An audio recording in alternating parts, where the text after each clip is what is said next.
Bien. Bueno, buenas noches a todos. Vamos a ir abriendo nuestras Biblias, por favor, en Efesios capítulo 4.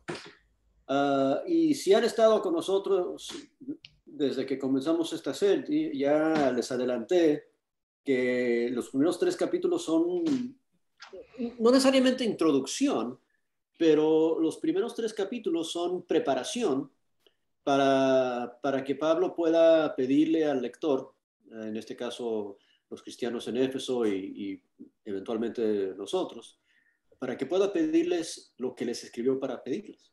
Para hacer una breve lección en gramática, hay una clase de oración que se llama una oración imperativa. Y una oración imperativa es cuando alguien te está diciendo que hagas algo, es un mandamiento, una instrucción directa. Y es difícil encontrar una sola oración imperativa antes del 4.1. Pablo en realidad no nos está pidiendo hacer nada hasta el capítulo 4, versículo 1. Lo que está haciendo en los primeros 3 capítulos es que nos está dando todas las bases teológicas para nosotros poder lograr lo que está pidiendo de nosotros. Ahora, no voy a decir que no hay ningunas imperativas en los primeros 3 capítulos, porque hay 2. Hay una en el capítulo 2 donde dice acuérdate, y otra en el capítulo 3 donde dice no te preocupes por mí, que técnicamente son imperativas, pero no son instrucciones de cómo vivir, de qué hacer. Y entonces, yo quiero nomás repasar un detalle importante de los primeros 3 capítulos. Eso es que la mayoría de los primeros 3 capítulos es una oración. Es una oración donde Pablo está pidiéndole a Dios que nos abra el entendimiento para que podamos entender 3 cosas que menciona en el capítulo 1 y adiciona una cosa más cuando retoma la oración en el capítulo 3. Y esas 3 cosas del 1 son la esperanza de nuestro llamamiento, las riquezas de nuestra herencia y el poder que opera en nosotros. Y después en el capítulo 3 habla del amor, de conocer y entender el amor que excede el entendimiento. ¿Okay? Entonces esos 3 conceptos, esos 4 conceptos, esperanza, herencia, poder y amor, son los que nos van a permitir obedecer lo que está pidiendo nosotros del capítulo 4 en adelante. Entonces, el capítulo 4 hasta el 6, el ritmo es mucho más rápido cuando empiezas a leer, porque Pablo está diciendo, esto es lo que yo quiero que tú hagas. Esa es la forma que yo quiero que tú vivas. Y hay muchas cosas súper prácticas, especialmente en la segunda mitad del 4 y en el 5. Y después termina, obviamente, en el 6 con la armadura de Dios y otra vez cómo vivir, cómo ser la gente que Dios quiere que seamos. Entonces, con todo eso como introducción, vamos a leer y para hoy vamos a tratar de llegar hasta el versículo 16 nada más. Entonces, si podemos dividir eso en 2 mitades, pero vamos a empezar, Alex, ¿por qué no lees tú primero? Por favor, léenos el versículo del 1 hasta el 6. 1 al 6. Vamos a empezar con esos 6 versículos. La unidad del Espíritu.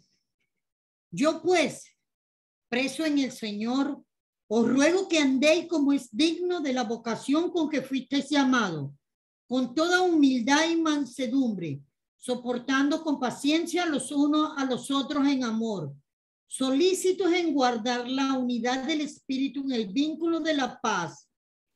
Un cuerpo y un espíritu, como fuisteis también llamados en una misma esperanza de vuestra vocación. Un Señor, una fe, un bautismo, un Dios y Padre de todo, el cual es sobre todos y por todos y en todos. Pero a cada uno de nosotros... Ahí nomás. Sí, está el 6. Ahí nomás. Ok, Pablo otra vez se describe, se identifica como preso en el Señor. Y aquí viene, os ruego. ¿Y cuál es el ruego de Pablo. Ya le rogó a Dios que nos abra el entendimiento de entender esas cosas que acabamos de mencionar en el resumen, pero ¿cuál es el ruego para los cristianos? ¿Cuál es el ruego para nosotros? Dice que andéis como Dignos es de vocación. de la vocación con que fuisteis llamados. Llamado. Y tenemos que entender que nosotros tenemos un llamamiento, nosotros tenemos una vocación y tenemos que estar conscientes y pendientes del llamamiento que tenemos y de la vocación que tenemos. Es interesante, ¿verdad? Cuando alguien te pregunta cuál es tu vocación, ¿cómo contestas? Y generalmente contestamos dependiendo de qué hacemos de 8 a 5 durante la semana, ¿verdad? Exacto, sí. Yo soy carpintero, yo soy cocinero, yo soy policía, ¿verdad? Cuando te preguntan cuál es tu vocación, así es normalmente como contestamos. Pero eso no es lo que está diciendo aquí Pablo, ¿cierto? Él no está diciendo, oye, mira, si eres maestra, que seas la mejor maestra, y si eres astronauta, que seas una excelente astronauta. No, él está diciendo, mira, tú tienes que estar pendiente que fuiste llamado por Dios para trabajar en su reino, para trabajar en su viña, y esa es la vocación a la cual fuiste llamado. Y tienes que desarrollar ese trabajo, versículo 2, con humildad y mansedumbre, y con paciencia, y con amor. ¿Por qué? Y aquí está, porque el enfoque que tenemos que tener mientras desempeñamos nuestro trabajo en la vocación del reino de Dios, el enfoque que tenemos que tener, versículo 3, es de guardar la unidad del Espíritu en el vínculo de la paz. Es bien interesante, ¿verdad? Porque si yo te preguntaría cuál es tu vocación, ya dijimos, oye, a veces contestamos mal, a veces decimos, bueno, mi vocación es mi trabajo por el cual me paga mi empresa. Y tenemos que aprender a reconocer cuál es nuestra vocación. Pero cuando ya reconocemos que nuestra vocación real es trabajar en el reino del Señor, en el viñedo del Señor, entonces la pregunta es, ¿cuál es tu enfoque en ese trabajo? Y yo creo que si no ponemos mucha atención aquí a Efesios 4, a veces no contestamos que nuestra principal meta es guardar la unidad. ¿Verdad? Pensemos en el trabajo que haces por el Señor. Pensemos en el ministerio que tú llevas a cabo, ¿verdad? Y todos llevamos a cabo un ministerio, no importa si eres un ministro pagado o no. Todos desempeñamos un ministerio en la iglesia, pero tenemos que hacerlo, tenemos que hacer nuestro trabajo por el Señor, otra vez, versículos 2 y 3, con humildad, mansedumbre, paciencia y amor. ¿Por qué? Porque nuestro principal enfoque es mantener la unidad. ¿Y por qué debe ser y por qué tiene que ser nuestro principal enfoque mantener la unidad? Y es porque lo que el enemigo quiere es todo lo contrario. Lo que el enemigo quiere, la forma que el enemigo puede destruir el trabajo de la iglesia es deshaciendo la unidad. ¿Okay? Entonces podemos ser muy sanos doctrinalmente y podemos predicar con mucho fervor y podemos ser súper serviciales, pero si estamos divididos y estamos peleados como iglesia, no funciona. Si no tenemos amor los unos para los otros, todo ese trabajo que hacemos, como escribe Pablo en 1 Corintios 13, es como un tímbalo que resuena. Es algo hueco, es algo vacío. Y por eso tanto énfasis aquí en el versículo 4 y 5 y 6 de recordarnos la singularidad de las cosas de Dios. Hay un cuerpo, hay un espíritu, hay una esperanza, hay una vocación, hay un Señor, hay una fe, hay un bautismo, hay un Padre, hay un Dios. Todas esas cosas son singulares y no tiene sentido que si todo eso es uno, que tengamos 2 o 3 o 4 o 5 divisiones dentro de la iglesia. los de aquí, los de allá, los que nos gusta esto, los que no nos gusta esto, y estar peleados y divididos. Si nos acordamos del énfasis del mismo Jesús, ¿verdad? Si fuésemos a leer Juan 17, ¿verdad? Que es la oración que Jesús hace en el huerto, que relata Juan. Esa oración, él ora primero por los apóstoles, ¿verdad? Pero después ora por la iglesia, por los que van a creer por la palabra de ellos. Y lo único que Jesús pide para la iglesia del futuro, lo único que Jesús pide para nosotros, es que seamos uno como Él y el Padre son uno. La única cosa, la única solicitud de Jesús, la única plegaria de Jesús para la iglesia al futuro, es que la iglesia esté unida.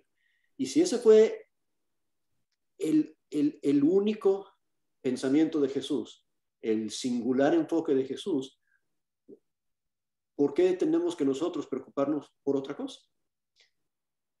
Por eso el versículo 3 es tan importante. En nuestro andar dignamente de nuestra vocación, de nuestro llamamiento, tenemos que ser solícitos en guardar la unidad.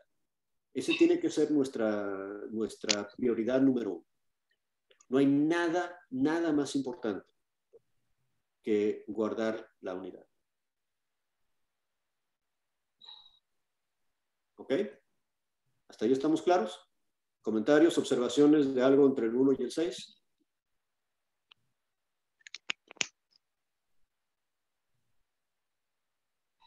Ok, hermana Saida, ¿nos puede leer por favor del 7 hasta el 16? Claro, sí, desde el 7. Pero cada uno de nosotros fue dada la gracia conforme a la medida del don de Cristo. Por lo cual dice, subiendo a lo alto, llevó cautiva la cautividad y dio dones a los hombres.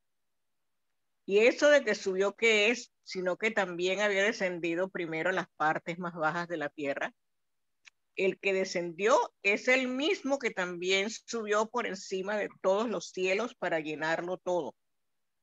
Y él mismo constituyó a unos apóstoles, a otros profetas, a otros evangelistas, a otros pastores y maestros, a fin de perfeccionar a los santos para la obra del ministerio, para edificación del cuerpo de Cristo, hasta que todos lleguemos a la unidad de la fe y del conocimiento del Hijo de Dios, a un varón perfecto, a la medida de la estatura de la plenitud de Cristo, para que ya no seamos niños fluctuantes, llevados por doquiera de todo viento de doctrina, por estratagema de hombre, que para engañar emplean con astucia las artimañas del error, sino que siguiendo la verdad en amor, crezcamos en todo en aquel que es la cabeza, esto es Cristo, de quien todo el cuerpo, bien concertado y unido entre sí por todas las coyunturas que se ayudan mutuamente, según la actividad propia de cada miembro, recibe su crecimiento para ir edificándose en amor.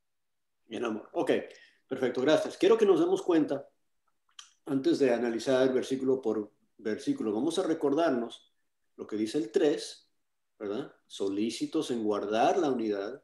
Y mira un momentito el versículo 13, hasta que todos lleguemos a la unidad. Entonces hay que llegar a la unidad, y al llegar a la unidad hay que abrazarla y no dejarla ir, no soltar la unidad. Hay que guardarla después de atenerla, ¿verdad? Y después repite el concepto de unidad en el versículo 16, porque el crecimiento lo hacemos bien concertado y unido, ¿verdad? El crecimiento va a funcionar cuando hemos alcanzado y estamos manteniendo la unidad. Y lo que nos explica este pasaje es que lo que ha hecho Dios por nosotros a través de Jesús es con este fin, es con este mismo propósito. Que lo que Dios está buscando y lo que Jesús estaba buscando en su iglesia era con el fin, con el propósito de que vivamos con este enfoque. Esta sección del 7 en adelante es muy interesante. Yo creo que muchas veces lo malentendemos, a veces lo mal enseñamos porque no estamos muy claros de lo que está diciendo, ¿verdad? Porque suena como otros pasajes que en realidad están hablando de algo parecido pero no idéntico. ¿ok? Y me refiero a esto, ¿verdad? Cuando leemos, vamos a leerlo otra vez, pedazo por pedazo con detenimiento. El 7 dice, a cada uno de nosotros fue dada gracia, conforme a la medida del don de Cristo, a cada uno de nosotros, ¿ok? Ahí no hay distinción de cuál es tu papel dentro de la iglesia. Ahí no hay distinción de tu talento, de tu función. Ahí dice, todos hemos sido dados gracia, ¿verdad?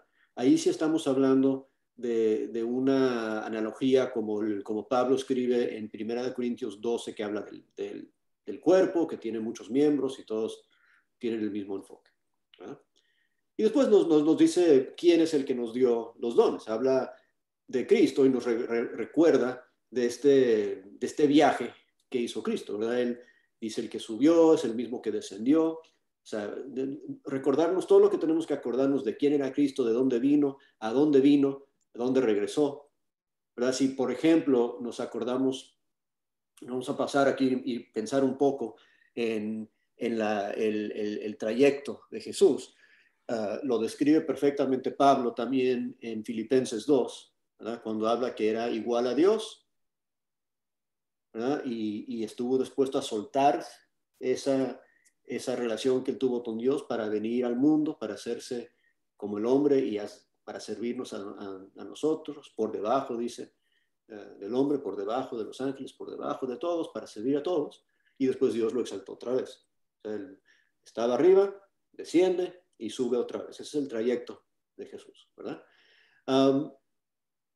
Y entonces él tiene la autoridad y el poder y el derecho de hacer y de dar los dones y preparar a su pueblo para vivir como él quiere que vivan. Pero si recordamos el ejemplo que él hizo y la enseñanza que él hizo, y si recordamos Juan 13, ¿verdad? Y es un pasaje muy conocido, pero Juan 13 es cuando Jesús, en la noche antes de que es arrestado para que lo crucifiquen, es cuando se pone de rodillas y lava los pies de los apóstoles. ¿Se acuerdan de esa enseñanza, verdad? Pero dice el principio de ese capítulo que él sabía de dónde venía y él sabía para dónde iba. O sea, él entendía bien ese trayecto. Él entendió que vino del cielo, vino al mundo y regresaba al cielo.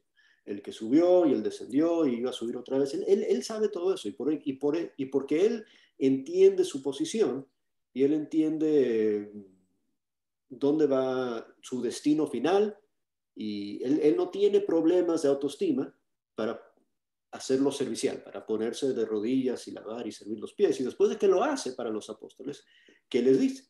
Les dice, esto lo hice para enseñarles, para que ustedes hagan como yo he hecho. Un mandamiento nuevo os doy, dice al final del 13, que se amen los unos a los otros.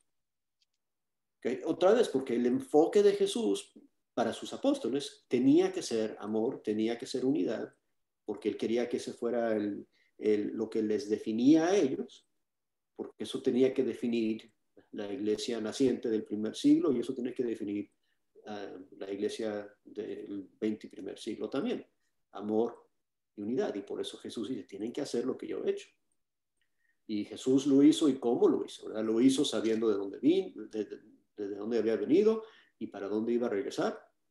Nosotros también tenemos que entender de dónde vinimos y para dónde vamos a ir para poder humillarnos y servirnos los unos a los otros con amor, con humildad, con mansedumbre, con paciencia, solícitos en guardar la unidad. Entonces, en todo eso, en toda esa explicación, lo que el 7, 8 y 9 dicen, mira, cuando él estaba preparándose para preparar a la iglesia para esta misión, lo que él hizo, primero, dio a cada uno, conforme a su gracia, la medida del don. Cada uno de nosotros tenemos dones y talentos y regalos, bendiciones espirituales en Cristo Jesús, capítulo 1 de esta misma carta, ¿verdad? Pero después dice algo bien interesante, y esta es la parte yo creo que a veces, porque muchas veces mal entendemos o mal aplicamos, porque llegamos al versículo 11 y dice que él mismo constituyó a unos y da una lista, ¿verdad? Y dice unos apóstoles, otros profetas, otros evangelistas, otros pastores y otros maestros. Y lo que pasa es que la lista en el 11 no es igual que el versículo 7. Porque la lista en el 11 habla solamente de pastores, evangelistas, maestros y apóstoles. Pero el 7 habla de cada uno de nosotros. Y yo creo que hay una diferencia entre esos dos grupos, ¿verdad? Porque no todos nosotros caemos en una de esas categorías del versículo 11. No todos nosotros, no podemos decir que cada miembro de la iglesia es una de esas 5 cosas. Porque hay gente en la iglesia, gracias a Dios, que tienen otros talentos, ¿verdad? Y otros dones que desarrollan.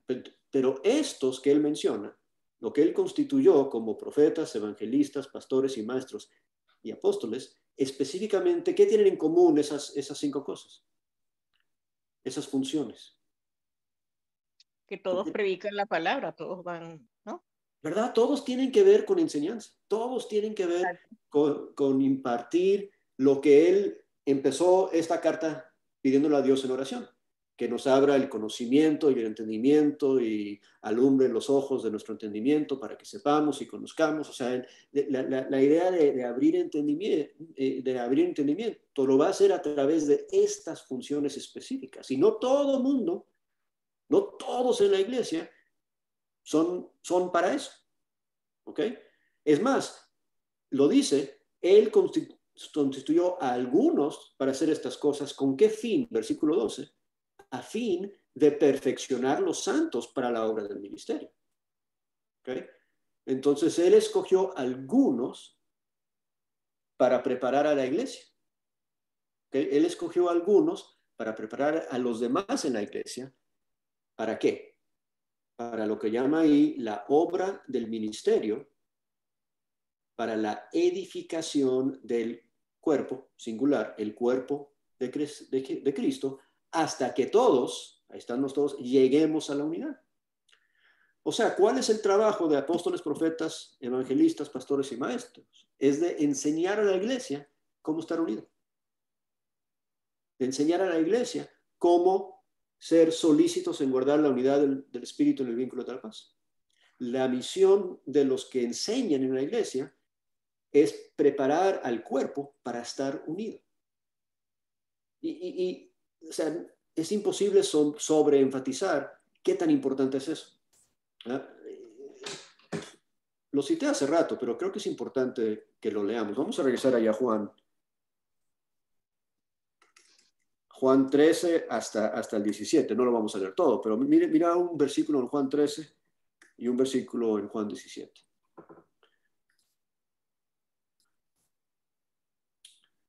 A ver, en Juan 13, casi al final, después de que él haya lavado los pies de ellos, es donde dice, mira,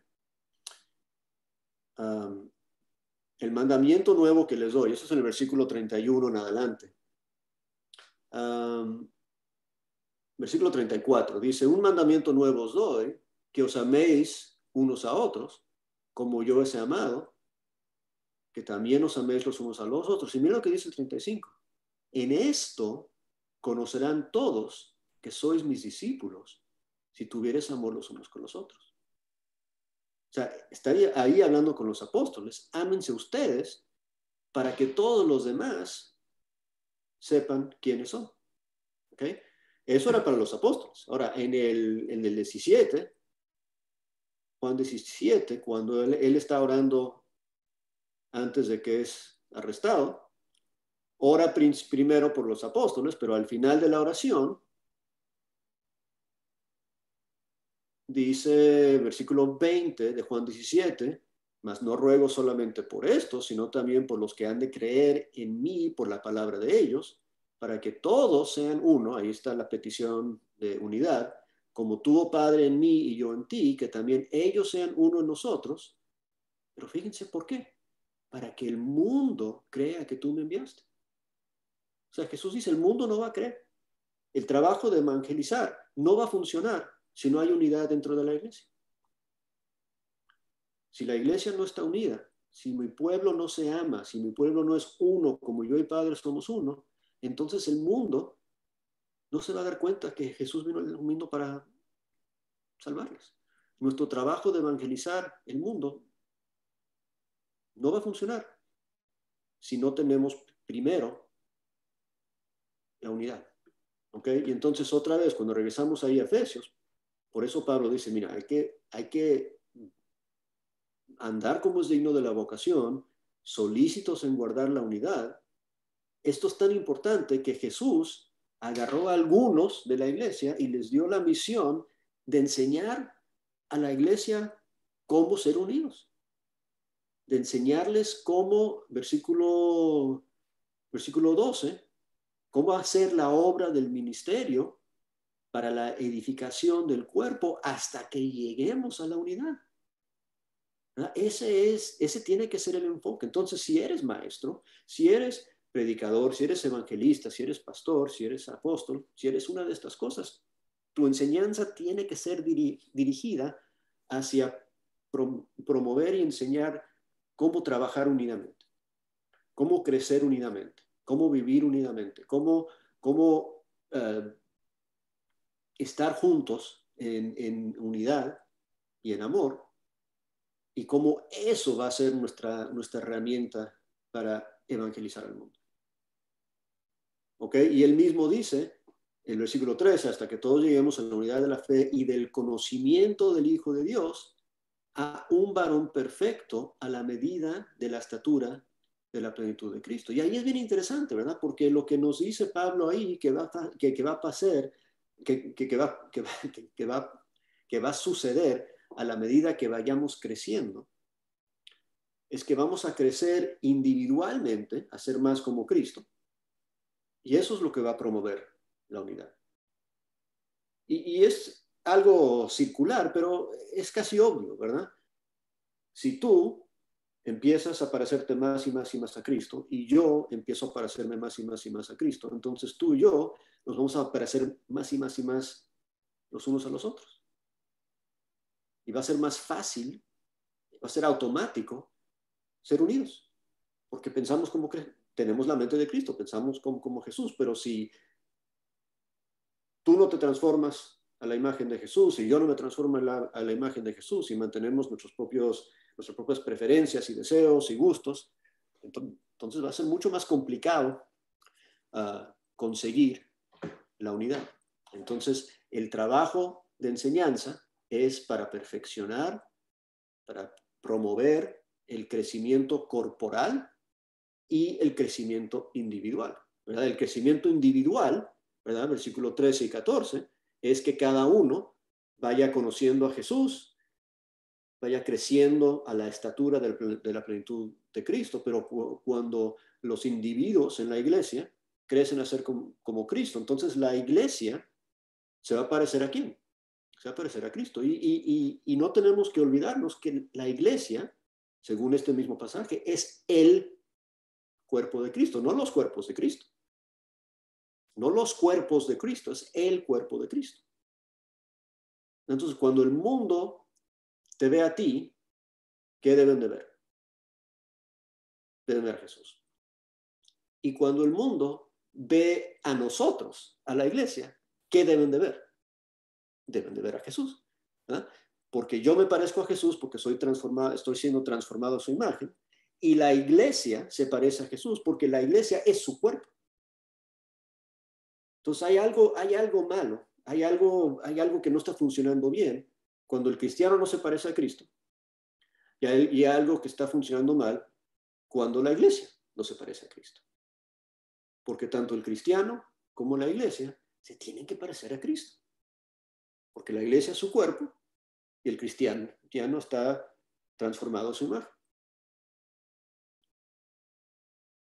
A la medida y la estatura de la plenitud de Cristo. Y Pablo, ya lo saben, Pablo escribe oraciones súper largas, ¿verdad? Entonces, pero son como una torre, ¿verdad? Que se va acumulando el punto sobre punto sobre punto. Entonces, fíjense cómo dice el el 12 dice a fin de, y el 13 dice hasta que, y el 14 dice para qué, ¿verdad? Entonces él está haciendo más y más que entendamos. Entonces, al fin de perfeccionar hasta que todos lleguemos, pero ¿para qué? ¿Con qué fin? ¿Qué está buscando? Para que ya no seamos niños fluctuantes llevados por doquiera de todo viento de doctrina por estratagema de hombres que para engañar emplean con astucia las artimañas de error, sino que siguiendo la verdad en amor, crezcamos en todo en aquel que es la cabeza, Jesús Cristo. ¿Okay? Perfeccionar versus ser niños fluctuantes. Crecer versus ser llevado por doquiera por cualquier doctrina. ¿Verdad? Para estar en esa condición que él describe, versículo 15, lo que tenemos que seguir, y algunas versiones traducen ahí seguir hablando la verdad en amor. Tenemos que tener la verdad en nuestros labios, tenemos que tener la verdad en nuestras vidas, tenemos que vivir, hablar, vivir, seguir la verdad. Cuando Jesús dice, yo soy la verdad, ¿a qué se refiere? ¿Qué significa seguir la verdad? ¿Y qué significa, y aquí va, seguir la verdad en amor? Porque yo creo que en la iglesia de Cristo hemos sido entrenados muy bien a seguir la verdad, pero a veces, perdóname que lo diga, a veces nos falta el amor. A veces cuando estamos tan confiados en un punto de doctrina y sabemos que tenemos razón, pues nos falta el amor en la forma que lo presentamos. ¿A poco no? Entonces tenemos que seguir la verdad, tenemos que hablar la verdad, tenemos que conocer la verdad, tenemos que buscar la verdad, pero en amor. En amor. Y por eso desde el principio, cuando habla de cómo vivir nuestras vidas, el 1 y el 2, dice humildad, mansedumbre, paciencia y amor. Aquí repito el amor otra vez. Entonces, habla la verdad con humildad. Habla la verdad con mansedumbre. Habla la verdad con paciencia. Y habla la verdad con amor. Porque si no, la pura verdad solita a veces va a causar problemas, va a causar desacuerdos, va a causar argumentos.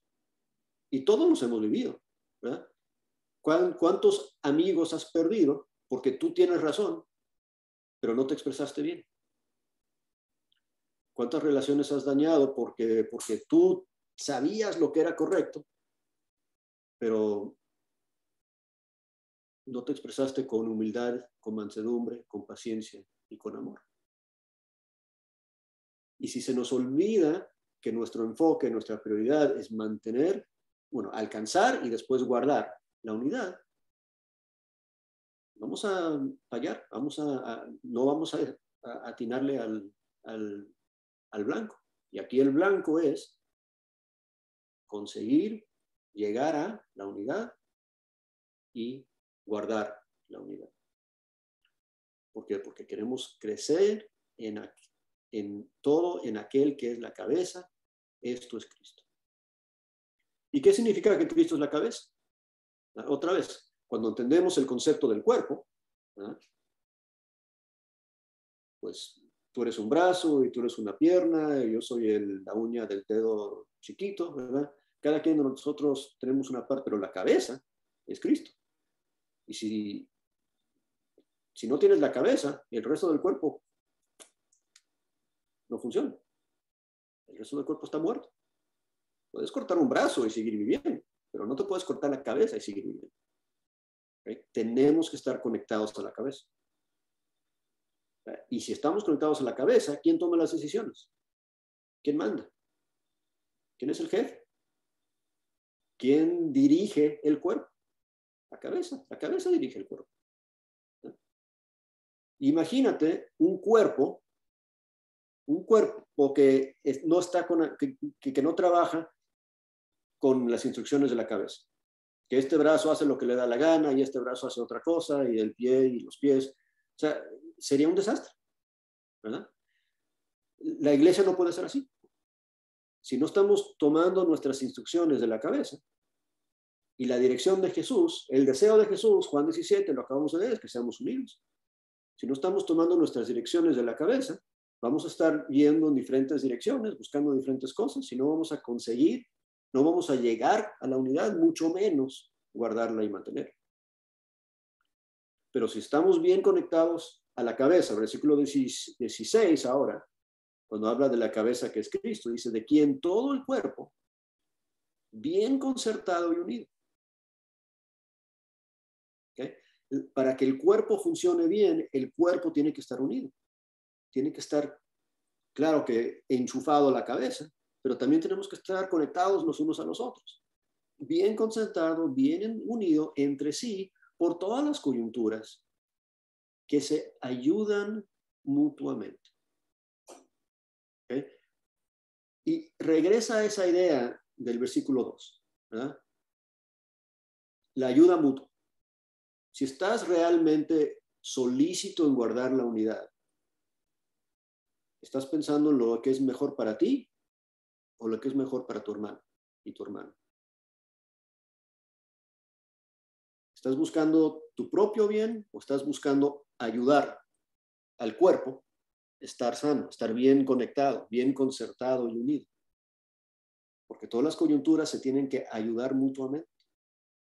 Nos tenemos que ayudar los unos a los otros y lo vamos a hacer si nuestro enfoque es solícitos en guardar la unidad. Y aquí viene según la actividad propia de cada miembro. Entonces, él no quiere quitarte tu autonomía, ¿verdad? En ese sentido, tú eres tu propio miembro, tú tienes tu propia actividad, tú tienes tus propios dones, tu propia responsabilidad, pero cuando tú vas a desempeñar ese don, esa responsabilidad, esa propia actividad, hazlo, versículo 2, con humildad, con mansedumbre, con paciencia, con amor, con el enfoque de guardar, mantener la unidad. Según la actividad propia de cada miembro, recibe su crecimiento para ir edificándose. Y otra vez lo repite, en amor. En amor. El amor es lo que usamos para seguir la verdad. El amor es lo que va a hacer el combustible para nuestro crecimiento. ¿Okay? Sin amor, nada de esto funciona. Porque sin amor no vamos a llegar a la unidad, no vamos a poder mantener la unidad, no vamos a estar interesados en ayudarnos los unos a los otros, no vamos a estar mutuamente concentrándonos y no vamos a estar unidos. Nada va a funcionar sin amor. Otra vez, por eso Jesús ora por eso en Juan 17, y por eso Pablo, después de todo lo que dijo en el capítulo 1, 2 y 3, después de que lo rogó a Dios, por favor, ayúdales a entender su herencia, ayúdales a entender su llamamiento y la esperanza que está ahí, ayúdales a entender el poder que opera en ellos para hacer esto, y ayúdales a comenzar a entender el amor de Cristo, porque si no entienden esas cuatro cosas, ¿cómo van a vivir en humildad, mansedumbre, paciencia y amor, con el enfoque de guardar la unidad? Nunca vamos a llegar ahí. Y eso es lo único que le importa. La única cosa que es importante para él. Que la iglesia se edifique en amor. ¿Ok? Díganme ustedes. ¿Tiene sentido todo esto? Amén. Sí, mucho sentido. Sí, hermano. Y gracias a Dios que tenemos una cabeza. Rogando a Dios que haya ese sentir en todas las congregaciones para que realmente funcionemos como Dios quiere. Hermano Vicente, también lo que dice el 13, debemos de estar unidos en lo que tiene que ver con Cristo, ¿no? ¿Sí me entiende? Ahí dice que debemos hasta que todos lleguemos a la unidad ¿qué? De la fe y del conocimiento del Hijo de Dios. como un varón perfecto, ¿no? Esa es la unidad que debemos de buscar. En vez de queremos estar unidos por el color de que le gusta a X hermano, X hermana, pero aquí dice claramente, busquemos la unidad en fe y en amor, ¿verdad? En Cristo Jesús. Así es. Amén. Me llama la atención, mencioné Juan 13 y Juan 17, en medio de eso está Juan 15, ¿verdad? Donde dice yo soy la vid y el Padre es el labrador, ¿verdad? Y creo que hablamos de esto un poco la semana pasada también, pero ahí el enfoque es el labrador, solo le interesa que esa vid crezca como tiene que crecer, y si tiene que podar, y si tiene que recortar, no le importa, porque su único enfoque es que esa vid dé su fruto. Ahora, si nos toca hacer pámpanos en esa vid, que es lo que describe Jesús, tenemos que también entender que somos parte de su vid. Hay una vid, una cabeza, un cuerpo, un árbol, usa la analogía que tú quieras. Es un cuerpo con un propósito, con una dirección. Y el labrador solo le interesa que todo eso funcione junto como tiene que funcionar. O sea, no le interesa al padre ver que esa vid, mira, aquí hay un ramo de esa vid que parece que esto puede crecer solo, lo voy a arrancar y lo voy a plantar aquí y tener 2 vides. No, él va a tener una vid, yo soy la vid verdadera. Y si no estás conectado a mí, dice Jesús, no vas a dar fruto. Entonces, mi propósito es cumplir el propósito que el labrador de la vid tiene para la vid verdadera, que junta, crezca y dé fruto como una cosa que es. Me gustó lo que dijo Sergio de la cabeza, pero no esta cabeza. Esta mejor. Fuera. Y es interesante que lo que Pablo pide, ¿verdad?, es que esta cabeza se llene de las cosas que él quiere enseñarnos, ¿verdad? Otra vez, la oración desde el 1, 2 y 3 de la carta es: vacía tu cabeza de las tonteras que normalmente el mundo tiene en su cabeza, y en vez de eso, mete ahí esperanza, herencia, poder de Dios, amor de Dios, para que puedas tú vivir como Cristo. Y en el capítulo 4 va a decir, mira, ¿cómo aprendiste a Cristo? ¿Cómo aprendiste a Cristo? Lo va a decir en el siguiente párrafo. Y aprender a Cristo es aprender a vivir como Él, aprender que Él es la autoridad, que hay que seguirle a Él. Que Él es la cabeza. Yo no soy la cabeza, yo no soy el que manda.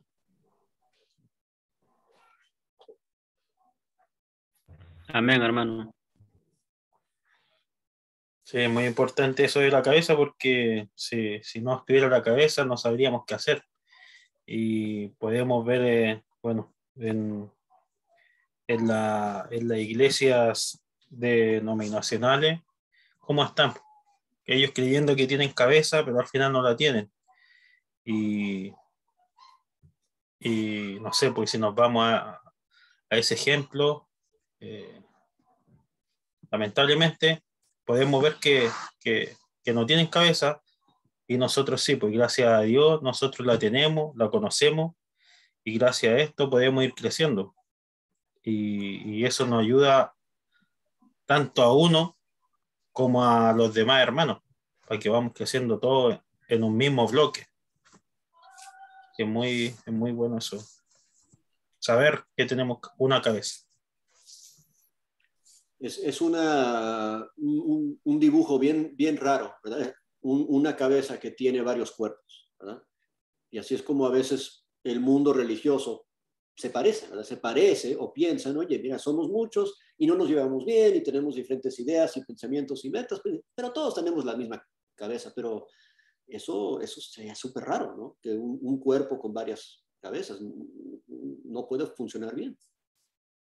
Tenemos que humillarnos, separarnos de cualquier otra cosa y entender que Él es la cabeza y Él como cabeza tiene un singular enfoque. Hermano Alex, diga. Sí, aquí lo que yo veo mucho, lo que veo que lo que más veo que resalta es edificándose en amor. Es decir, ahí está la clave de que de verdad saber que estamos obedeciendo a Cristo en amor.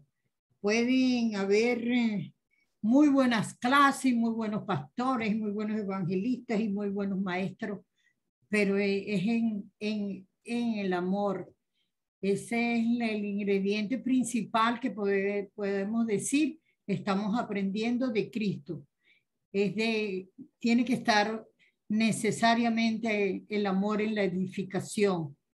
Y de verdad que mis amados hermanos, hemos estado más en la letra que en este don tan hermoso.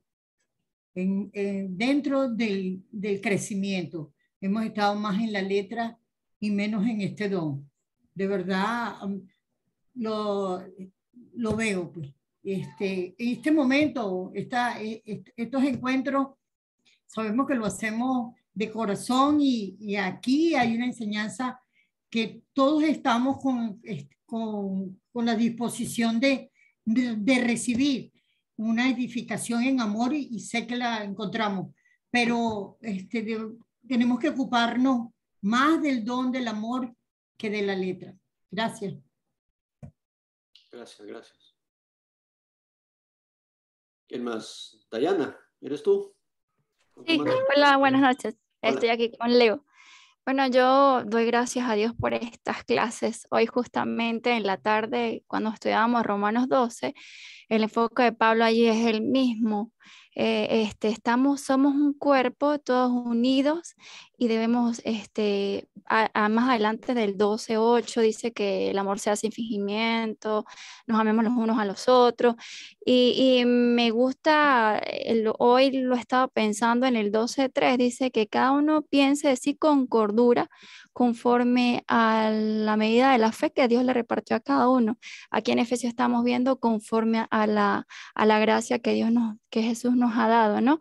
Y eso me lleva a pensar también a que nosotros a veces pudiéramos querer ser la cabeza, o sea, no, por no estar bien ubicados en cuáles, o pensar con cordura de nosotros mismos, y podemos querer quitarle a Dios eso, a Jesús, el puesto que Él tiene como cabeza y ser nosotros equivocadamente o querer guiar o ayudar en una iglesia con el puesto equivocado de ser una cabeza, ¿no? Y cada quien debe ocuparse en su don y bueno, lo principal es la edificación de todos como un cuerpo y con amor, como lo hemos estado estudiando y ponerlo en la práctica cada día, vivirlo cada día.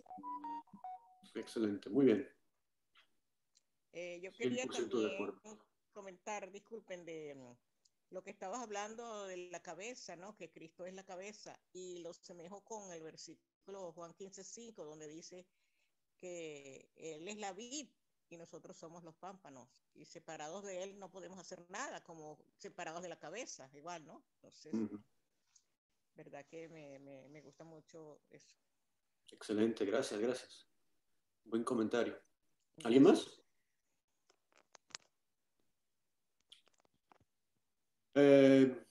Panchito, oración final, por favor, entonces. Listo, hermano. Oremos, hermanos y hermanas. Padre amado, nos acercamos una vez más ante tu trono de gracia, agradecidos, Padre, por tu amor, tu misericordia, por tu bondad, por la gracia, Padre, que has derramado sobre estos tus hijos, sobre tu iglesia. Gracias, Padre, por tu iglesia que es especial, es gloriosa, no tiene mancha ni arruga, porque tú, Padre, la has diseñado de esa manera. Padre, haznos crecer, Padre, en la esperanza que se ha mencionado esta noche a través de tu palabra. Haznos crecer, Padre, en la fe, en la confianza, en tu poder, que tú, Señor, tienes el control, tú tienes poder, Padre, de transformarnos y renovarnos a la imagen, Padre, de tu amado Hijo Jesús. Te rogamos, Padre, que estemos enfocados, Señor, en tu amor, no actuando, Señor, viendo nuestros propios beneficios, sino buscando, Padre, el beneficio de los hermanos y de aquellos que están a nuestro alrededor, especialmente, Padre, el beneficio espiritual, Padre, que nuestras familias, nuestros vecinos, nuestros compañeros de trabajo, que el mundo entero, Padre, pueda escuchar, Señor, las buenas nuevas de salvación. Y así, Padre amado, ellos tengan también la esperanza, Señor, de la vida eterna.